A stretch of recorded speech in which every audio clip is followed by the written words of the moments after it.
যে কোনো বড় টুর্নামেন্ট শুরু হওয়ার আগে নট আউট মানে আমরা একটা ফেভারিট র্যাঙ্কিং করি। ট্রফি জয়ের জন্য ফেভারিট তালিকায় কোন দল কত নম্বরে রয়েছে সেটা নিয়ে আলোচনা। এই যে কিছুদিন আগে বিপিএল শেষ হলো, তার আগেও করেছিলাম, ফুটবলে বিশ্বকাপের সময় করেছিলাম, ক্রিকেটে 50 ওভারে বিশ্বকাপের সময় করেছিলাম, টি-20 বিশ্বকাপের সময় করেছিলাম। সো এবারে যে চ্যাম্পিয়ন্স ট্রফিটা শুরু হচ্ছে তার আগে একটা ফেভারিট র্যাঙ্কিং কেন করব না? মানে আমাদের অনেক ভিডিওর নিচে আপনারা অনেকে কমেন্টস করেছেন যে ভাই একটা ফেভারিট র্যাঙ্কিং করেন চ্যাম্পিয়ন্স ট্রফি শুরু হওয়ার আগে।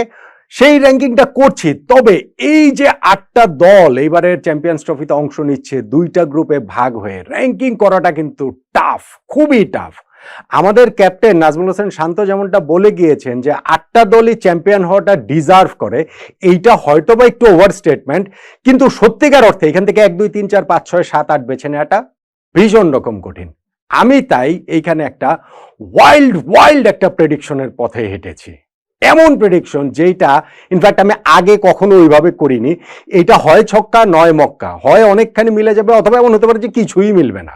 আর র্যাঙ্কিং এর একটা জায়গা করতে গিয়ে আমার কষ্ট লেগেছে, বড়ই কষ্ট লেগেছে, এবং র্যাঙ্কিং এর সেই জায়গাটা যদি ভুল প্রমাণিত হয় তাহলে আমি আপনাদেরকে বলছি ভাই, আমার চেয়ে বেশি আপনারা কেউ হবেন না। তাহলে চলুন চ্যাম্পিয়ন্স ট্রফি শুরু হওয়ার আগে এই ফেভারিট র্যাঙ্কিং এ 8টা দলের মধ্যে কোন দল কোথায় আছে নট আউট নমানের একটা ফেভারিট র্যাঙ্কিং করি, আমার সঙ্গে আপনি মিলিয়ে নিতে পারেন। শুরুটা শুরু থেকে করতে পারি, শেষ থেকে করতে পারি, আচ্ছা মাঝামাঝি থেকে করি। ধরেন আমি নাম্বার 6 থেকে শুরু করি। আমি বলছিলাম যে এই ফেভারিট র্যাঙ্কিংটাতে অনেক রকম চমক রয়েছে, আমার ওয়াইল্ড প্রেডিকশন। তার মধ্যে নাম্বার 6-এ যখন আপনি দেখবেন আমি রেখেছি অস্ট্রেলিয়াকে, বুঝতেই পারবেন যে আসলে ব্যাপারটা কি করছে। অস্ট্রেলিয়া, মাইটি অস্ট্রেলিয়া, যে কোনো আইসিসি ইভেন্টে যাদেরকে রুলড আউট করাটা একেবারে ডাহা বোকামি, তাদেরকে আমি 6 নম্বরে রেখেছি, যারা মাত্র 1.5 বছর আগে এই 50 ওভারের ফরম্যাটে লাস্ট যে আইসিসি ইভেন্ট হয়েছে সেই ওয়ানডে ওয়ার্ল্ড কাপের শিরোপা জিতেছে। আহমেদাবাদে 1,30,000 দর্শককে স্তব্ধ করে দিয়ে, ভারতকে হারিয়ে দিয়ে তারা শিরোপা জিতেছিল। সেই দলটাকে 1.5 বছর পরে চ্যাম্পিয়ন্স ট্রফিতে কি কারণে 6 নম্বরে রাখলাম? কারণ কিন্তু এইটা না যে 2009 সালের পর তারা চ্যাম্পিয়ন্স ট্রফিতে কোনো ম্যাচ জেতেনি। 2013 সালে 2টা হেরেছিল, একটা বৃষ্টির কারণে ভেসে গেছে। 2017-তে একটা হেরেছিল, 2টা বৃষ্টির কারণে ভেসে গেছে। কারণ সেটা না, একটা কারণ হচ্ছে কি এই দলটার শক্তি অনেকখানি খর্ব হয়ে গিয়েছে বিভিন্ন কারণে। ইনজুরির কারণে Pat Cummins, Josh Hazlewood, Mitchell Marsh এই 3 জন টুর্নামেন্ট থেকে ছিটকে গেছেন। ব্যক্তিগত কারণে নিজেকে সরিয়ে নিয়েছেন মিচেল স্টার্ক, এবং মার্কাস স্টয়নিস খুবই আশ্চর্যজনকভাবে টুর্নামেন্টের দল ঘোষণা হওয়ার পর অবসরের ঘোষণা দিয়েছেন। ফলে অস্ট্রেলিয়ার এই দলটার শক্তি অনেকখানি কমে গিয়েছে। কিছুদিন আগে লাস্ট এই তো কয়েকদিন আগে শ্রীলঙ্কার বিপক্ষে, যেই শ্রীলঙ্কা চ্যাম্পিয়ন্স ট্রফিতে কোয়ালিফাই করতে পারেনি, তাদের বিপক্ষে 2টা ওয়ানডে 2টাই তারা হেরেছে, বাজেভাবে হেরেছে, 200 রানও করতে পারেনি একটা ম্যাচেও, এইভাবে হেরেছে। একটাতে তো হেরেছে 49 রানে, আরেকটাতে 174 রানে তারা হেরেছে। সো এই অস্ট্রেলিয়াকে আসলে তাই আমি ফেভারিট র্যাঙ্কিং এ 6-এর উপর রাখতে পারছি না। তারা যে গ্রুপটাতে খেলবে সেইখানটাতে ইংল্যান্ড রয়েছে, সাউথ আফ্রিকা রয়েছে, আফগানিস্তান রয়েছে। সেমিফাইনাল খেলাটা তাদের জন্য আমার কাছে মনে হয় কঠিনই হয়ে যাবে। তারপরও ভাই অস্ট্রেলিয়া তো এই Steven Smith, Travis head, Glenn ম্যাক্সওয়েলের এই ব্যাটিংটার উপরে বেশি করে তারা নির্ভর করবে। বোলিংটা একটু দুর্বলই হয়ে গিয়েছে। অস্ট্রেলিয়াকে আমি 6 নম্বরে রাখছি। 5 নম্বরে আফগানিস্তান। আফগানিস্তান অস্ট্রেলিয়ার উপরে, হ্যাঁ আফগানিস্তানকে আমি অস্ট্রেলিয়ার উপরে না, ইনফ্যাক্ট আমি টপ 4 এর মধ্যে আফগানিস্তানকে রাখতাম। শুধুমাত্র এটা একদম শিরোপা জয়ের র্যাঙ্কিংটা তো, যেহেতু আইসিসি ইভেন্টে কখনো তারা শিরোপা জেতেনি, ওই এক্সপিরিয়েন্সটা তাদের নেই, সেই কারণেই টপ 4 এ না রেখে আমি আসলে 5 নম্বরে আফগানিস্তানকে রেখেছি। 2023 ওয়ানডে ওয়ার্ল্ড কাপে তারা সেমিফাইনাল যেতে পারেনি। সেইখানটাতে গ্লেন ম্যাক্সওয়েলের ওই অতি মানবীয় ইনিংসটার একটা দায় কোট আনকোট আফগানিস্তানের পয়েন্ট অফ ভিউ থেকে রয়েছে। আর ধরেন বাংলাদেশের কাছে যে তারা হেরে গিয়েছিল, সেইটা টুর্নামেন্ট শেষে গিয়ে একটা অঘটন হিসেবে বিবেচিত হয়েছে যে বাংলাদেশে কিভাবে ওইখানে আফগানিস্তানকে হারালো। ওই টুর্নামেন্টে আফগানিস্তান এত ভালো খেলেছে। ইনফ্যাক্ট 2024 টি-20 ওয়ার্ল্ড কাপের তো সেমিফাইনাল তারা উঠেই গিয়েছিল। এইবারের আফগানিস্তানের দলটাও কিন্তু আসলে ভীষণ রকম শক্তিশালী। তাদের specially spin attack, Rashid Khan, Mohammad নবী, খারোটে, নূর আছেন এইখানে। যদিও আল্লাহ মোহাম্মদ গাজানফর তিনি এইখানটাতে ছিটকে গেছেন ইনজুরি কারণে, এইটা তাদের জন্য একটা সেটব্যাক। তাদের তারপরও স্পিন অ্যাটাকটা খুবই ফর্মিডেবল। আপনি যখন হিসাব করবেন গত বছর তারা বাংলাদেশকে হারিয়েছে, সাউথ আফ্রিকার বিপক্ষে সিরিজ জিতেছে, ফর্মটাও তাদের সঙ্গে রয়েছে। বোলিংয়েও, পেস বোলিংয়েও তাদের ফারুকি রয়েছে, আর ব্যাটিংটা অনেক বেশি টপ হেভি, মানে হচ্ছে কি দুই ওপেনার উপর নির্ভরশীল, রামানুল্লাহ গুরবাজ এবং ইব্রাহিম জাদরান। এই জায়গাটা থেকে তারা যদি দুই ওপেনারের কাছ থেকে নিয়মিত স্কোরটা পায়, যেটা 2023 ওয়ানডে ওয়ার্ল্ড কাপে তারা পেয়েছে, সেক্ষেত্রে আফগানিস্তানের এই টুর্নামেন্টে অনেক দূর যাওয়ার সুযোগ রয়েছে, সেমিফাইনাল আরো বেশি দূর যাওয়ার সুযোগ আছে বলে আমার কাছে মনে হয়। আমি রশিদ খান, ওমরজাই, শহীদদের এই দলটাকে আমার র্যাঙ্কিং এ 5 নম্বরে রাখছি। 4 নম্বরে ইংল্যান্ডের 2023 ওয়ানডে ওয়ার্ল্ড কাপটা একটা মানে ডিজাস্টার হয়ে গিয়েছিল। 2019-এর চ্যাম্পিয়ন হয়ে গিয়ে 2023-এর সেই ভরাডুবি, তারপরেও যে ওয়ানডে ক্রিকেটে তাদের অবস্থা ভালো তা কিন্তু নয়। তারা এরপরে 14টা ওয়ানডে ম্যাচ খেলে মাত্র 4টাতে জিতেছে। কিছুদিন আগে ভারতের কাছে 3-0 ব্যবধানে হেরে গিয়েছে। গত 6 মাসের হিসাব যদি করেন তাহলে ভারত, অস্ট্রেলিয়া, ওয়েস্ট ইন্ডিজের কাছে তারা সিরিজ হেরেছে। তারপরেও ইংল্যান্ডের এই দলটাকে আমি টপ 4-এ কেন রাখছে? আমার কাছে মনে হয় যে টানা 3টা আইসিসি ইভেন্টে, 2023 ওয়ানডে ওয়ার্ল্ড কাপ, 2024 টি-20 ওয়ার্ল্ড কাপ, তারপরে আবার এই চ্যাম্পিয়ন্স ট্রফি, 3টা ওয়ার্ল্ড কাপে প্রবাবলি তারা খারাপ নাও করতে পারে। দলটা কিন্তু আসলে ভালো দল, সেটা Phil Salt, Ben Duckett, Joe Root, তিনি ওয়ানডে সেটআপে ফিরেছেন, Harry Brook, George Buttler, Liam Livingstone. ব্যাটিংটা তো ভীষণ শক্তিশালী, যদি ক্লিক করে যায় তাহলে ইংল্যান্ড কিন্তু আনস্টপেবল হয়ে যেতে পারে। তাদের বোলিংও এখানে Jofra Archer, Mark Wood, Adil রশিদরা রয়েছেন। আমি ইংল্যান্ডের এই রিসেন্ট ফর্মটা পক্ষে না থাকলেও তারা খেলবে হচ্ছে গিয়ে অস্ট্রেলিয়া, সাউথ আফ্রিকা, আফগানিস্তানের সঙ্গে গ্রুপে। আমি তাদেরকে এখানে ফেভারিট র্যাঙ্কিং এ 4 নম্বরে রাখছি। 3 নম্বর নিউজিল্যান্ড। কিছুদিন আগেই তো তারা এই পাকিস্তানের মাটিতে ট্রাই নেশন টুর্নামেন্টের শিরোপা জিতলো, পাকিস্তানকে হারিয়ে, সাউথ আফ্রিকাকে পেরিয়ে।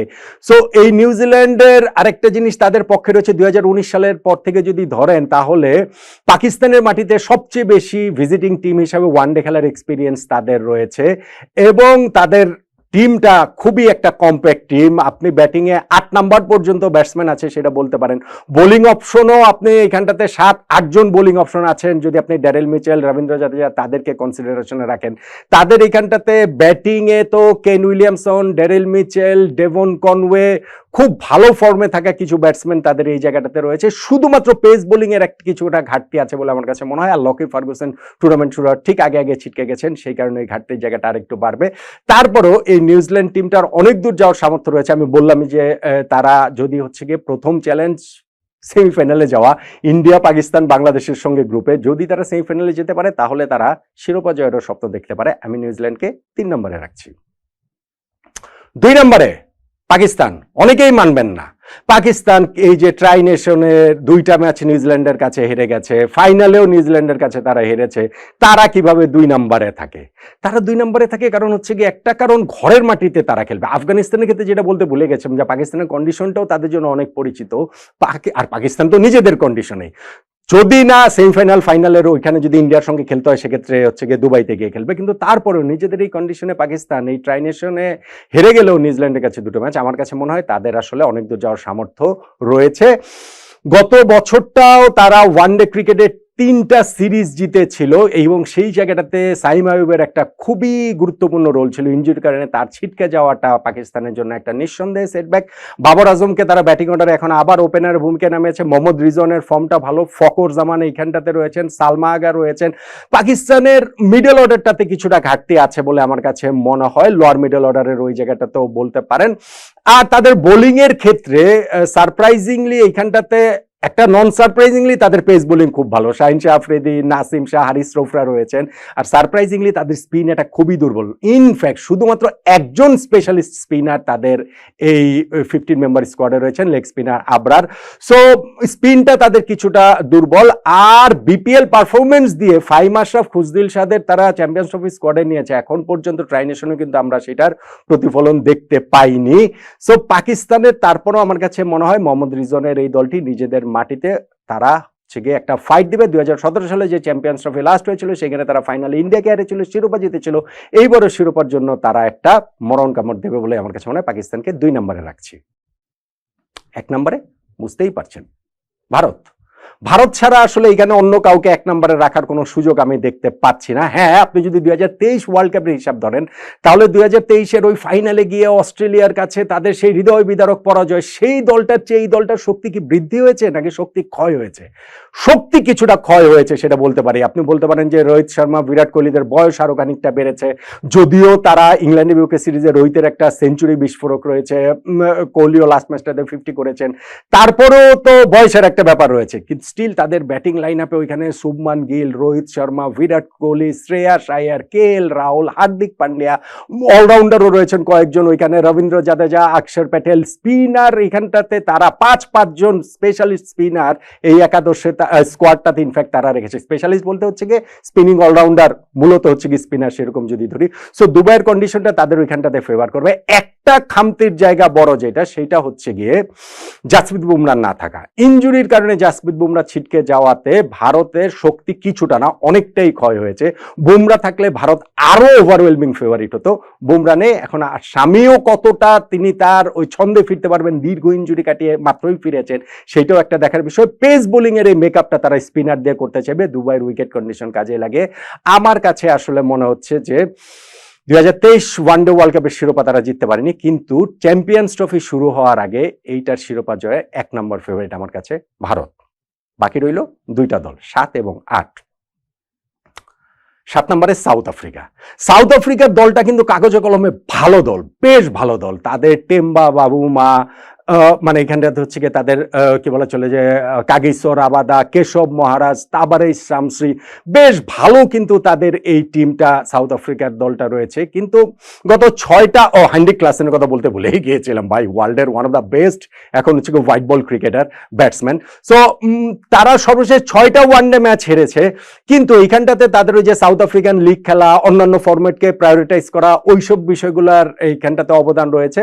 সাউথ আফ্রিকা এই দলটা কিন্তু অবশ্যই তারা তো হচ্ছে গিয়ে যে অস্ট্রেলিয়া, ইংল্যান্ড আর হচ্ছে গিয়ে আফগানিস্তানের গ্রুপে রয়েছে, তারা সেমিফাইনালে অবশ্যই যেতে পারে, কিন্তু টুর্নামেন্ট শুরু হওয়ার আগে তাদেরকে আমি আসলে 7 নম্বরের উপরে রাখতে পারছি না। আর 8 নম্বরে বাংলাদেশ ভাই, এইটা আপনি আমাকে গালি দিতে পারেন, আমার উপরে আপনার মন খারাপ হতে পারে, কিন্তু আমাকে বলেন আমি কোন টিমটার উপরে বাংলাদেশকে রাখবো টুর্নামেন্ট শুরুর আগে? বাকি 7টা টিমের মধ্যে কোন টিমটা কাগজে কলমের শক্তিতে বাংলাদেশের চেয়ে পিছিয়ে? ভাই, আমাদের চাওয়ার জায়গা, প্রত্যাশার জায়গা হচ্ছে গিয়ে বাংলাদেশ সবগুলো ম্যাচ জিতে গ্রুপ পর্বের 3টা ম্যাচ, সেমিফাইনাল, ফাইনাল, টানা 5টা ম্যাচ জিতে বাংলাদেশ শিরোপা জিতুক। এটা আমাদের চাওয়া, এটা আমাদের আশা, এটা আমাদের প্রত্যাশা। কিন্তু বাস্তবতা কি সেটা বলছে? বাস্তবতায় আমি আসলে বাংলাদেশকে কোনো টিমের উপরেই আসলে রাখতে পারছি না। আমরা লাস্ট ওয়েস্ট ইন্ডিজে গিয়ে সবগুলো ম্যাচ হেরেছি, আফগানিস্তানের কাছে সিরিজ হেরেছি, দলটাতে এখনো ধরেন হচ্ছে ওই যে সাকিব আল হাসান নাই, তামিম ইকবাল হয়তো বেশ কিছুদিন ধরেই নাই, কিন্তু তারপরেও আমাদের এই দলটা যদি আপনি হিসাব করে দেখেন, আমাদের এখানটাতে বোলিং ডিপার্টমেন্টটা তাও ঠিক আছে, কিন্তু ব্যাটসম্যানরা আমাদের খুবই স্ট্রাগল করছেন। সেটা পাকিস্তান শাইন্সের বিপক্ষে প্র্যাকটিস ম্যাচটাতে আমরা দেখতে পেয়েছি। নাজমুল হোসেন শান্তর দল যদি আমাকে ভুল প্রমাণ করে পাকিস্তান, ইন্ডিয়া, নিউজিল্যান্ডের গ্রুপ থেকে প্রথমত সেমিফাইনাল পর্যন্ত যেতে পারে, ভাই আমার চেয়ে খুশি কেউ হবে না। আমি নিজেকে এখানে ভুল হিসাবে দেখতে চাই, কিন্তু টুর্নামেন্ট শুরু হওয়ার আগে বাংলাদেশকে 8 নম্বরের উপরে আমি কিছুতেই রাখতে পারছি না। তাহলে চ্যাম্পিয়ন্স ট্রফি শুরু হওয়ার আগে নট আউট নোমানের যে প্রেডিকশন র্যাঙ্কিংয়ে, পাওয়ার র্যাঙ্কিংয়ে 8টা ফেভারিট দল শিরোপা জয়ের হিসাব করলে এইরকম: 1 Bharat, 2 Pakistan, 3 New Zealand, 4 England, 5 Afghanistan, 6 Australia, 7 south Africa, 8 Bangladesh. খেয়াল করে দেখুন 1, 2, 3 ভারত, পাকিস্তান, নিউজিল্যান্ড, এই 3টা দল কিন্তু একই গ্রুপে আছে। এই 3টা দলের মধ্যে কিন্তু একটা দল ছিটকে যাবে গ্রুপ পর্যায়ে, সেমিফাইনালে উঠতে পারবে না। তারপর আমি তাদেরকে টপ 3-তে রেখেছি। কেন রেখেছি? কারণ আমার মনে হয় এই 3টা দলের মধ্যে যেই 2টা দল সেমিফাইনালে খেলবে, তাদের শিরোপা জয়ের চান্স অন্যান্য যে কোনো দলের চেয়ে বেশি। এটা কিন্তু কোন গ্রুপ থেকে কোন কোন দল উঠবে সেই র্যাঙ্কিং না, শিরোপা জয়ের জন্য ফেভারিট কোন কোন দল সেই র্যাঙ্কিং। সেই